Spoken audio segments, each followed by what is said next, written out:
सच ही कहा किसी ने, थोड़ा सा आलस्य हमारे जीवन में आने वाले महत्वपूर्ण कल को खराब कर देता है और थोड़ी सी मेहनत हमारे जीवन में आने वाला हमारा जो कल है उसे बहुत खूबसूरत बना देती है। आज आपको एक छोटी सी कहानी सुनाती हूँ, शायद ये आपके जीवन से आलस्य को हमेशा के लिए दूर कर दे।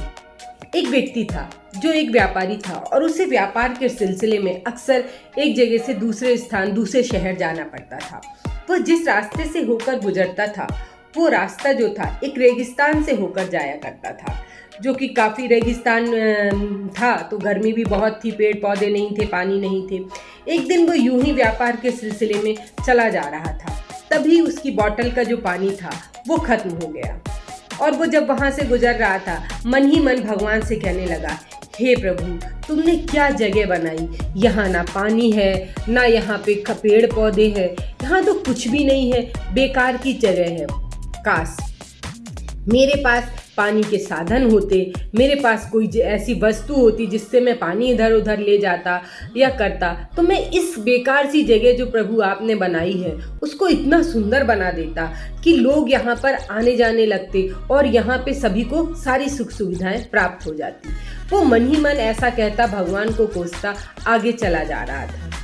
वो थोड़ा ही आगे गया था कि उसके आश्चर्य की ठिकाना ना रहा। उसको एक वहाँ कुआं दिखाई पड़ा और जब वो उस कुएं के नज़दीक गया तो उसने देखा वो कुआं तो पानी से भरा हुआ था। उसे बड़ा आश्चर्य हुआ कि मैं इस रास्ते से हमेशा ही गुजरता हूँ, कभी मुझे आज तक ये कुआं दिखाई नहीं पड़ा, आज ये कुआं यहाँ कहाँ से आ गया। खैर, उसने मन ही मन एक विचार किया।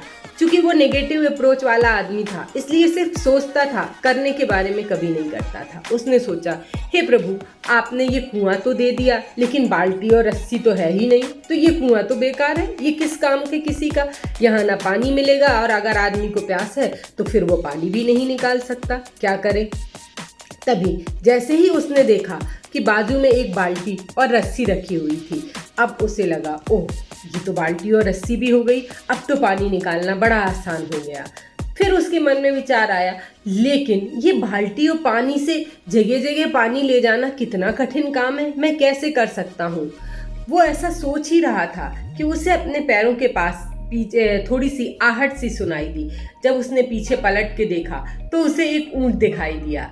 अब वो सारी चीज़ें जो वो चाह रहा था कि हमें यहाँ पे पानी मिल जाए, पानी ले जाने के लिए कोई ऐसा पशु मिल जाए या ऐसा कोई वाहन मिल जाए जिससे मैं दूर दूर तक पानी ले जाऊँ और इस रेगिस्तान को नकलिस्तान में बदल दूँ, यहाँ बड़ा सुंदर कर दूँ। ईश्वर ने जानबूझ के उसको वो सारी सुख सुविधाएं वहाँ प्रदान करा दी कि अब जब सारी सुख सुविधाएं तुम्हें जीवन में मिल गई तो तुम करो जो तुम अभी कह रहे थे। अब उसके मन में ये विचार आया, हे भगवान, आज मैं जो भी कह रहा हूँ वो सारी चीज़ें होती जा रही हैं। मैंने कहा कुआं मिल जाए, बाल्टी मिल गई, रस्सी मिल गई, ऊंट भी मिल गया, सब कुछ मिल गया। अब तो मैं भगवान से कह रहा था, ऊपर देख के भगवान ने सब कुछ दे दिया, अब मैं क्या करूं। अब मुझे यहाँ पे ये करना पड़ेगा, यहाँ पेड़ पौधे लाने पड़ेंगे, पानी भरना पड़ेगा, सब कुछ। और वह ये सोचकर भागने लगा। भागते भागते वो चला जा रहा था आगे।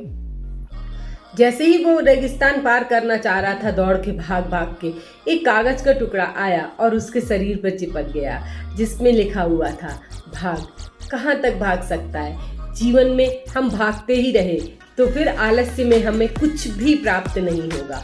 बिल्कुल सही बात है। आप अपने जीवन में जो भी आपको प्राप्त हुआ है, आप उसका 100% दीजिए। सिर्फ बात करने से कुछ नहीं होता, चाहने से कुछ नहीं होता।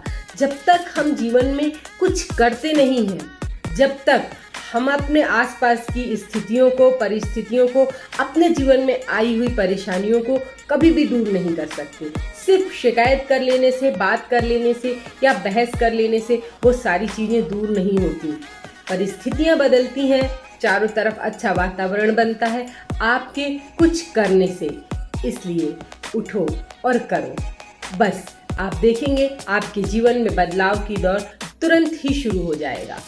इतना ही कहना चाहूँगी, रोज़ सुबह उठकर अपने जीवन में एक छोटा सा टारगेट फिक्स करिए और सुबह से शाम तक पूरा दिन लगा दीजिए अपने उस टारगेट को प्राप्त करने के लिए। आप देखेंगे धीमे धीमे आपके जीवन में वो सब कुछ बदलने लगा जो आप चाह रहे थे, वो सब कुछ जो आप प्राप्त करना चाह रहे थे बड़ी आसानी से प्राप्त करने लगे। फिर मिलेंगे एक नई सोच, एक नई कहानी के साथ। मैं नीलम।